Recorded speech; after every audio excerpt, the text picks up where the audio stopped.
আজকে আলোচনা করব ত্রিপুরা ইউনিভার্সিটির সেকেন্ড সেমিস্টারের হিস্টোরি মেজর পেপার 3 সিলেবাসটা। ওনার জন্য আমাকে মেসেজ করেছ পেপার 3 সিলেবাসটা দেওয়ার জন্য।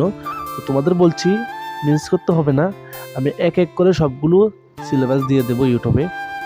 তো তোমরা সিলেবাসটা দেখো, কারণ সিলেবাসটা দেখতে তোমাদের একটু ধারণা হবে প্রশ্ন কীভাবে হয়, কীভাবে আসে, কোথায় থেকে আসে, মানে কোন ইউনিট থেকে কোন প্রশ্ন আসে, তোমার একটু ধারণা হবে।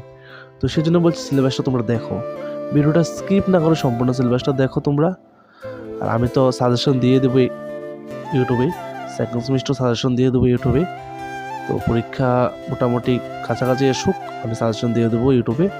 আর আমি তো নোট দিই, তোমার যদি কারো যদি সেকেন্ড সেমিস্টারের নোটসের প্রয়োজন হয়, মেজর, ইন্টারডিসিপ্লিন বা মাইনরে কোনো সাবজেক্টের নোটসের প্রয়োজন হয়, আমার সাথে যোগাযোগ করতে পারবে। ডিসক্রিপশন আর ভিডিও শেষে আমার নাম্বার দেওয়া থাকে। তো তোমরা ভিডিওটা স্কিপ না করে সম্পূর্ণ ভিডিওটা দেখো, তোমরা সিলেবাসটা দেখো। আর যারা লিখবে মনে করো সিলেবাসটা খাতায় লিখে নিতে পারো, কোনো অসুবিধা নেই। সিলেবাসটা ধারণা থাকলেই তোমাদের পড়তে খুব সুবিধা হবে।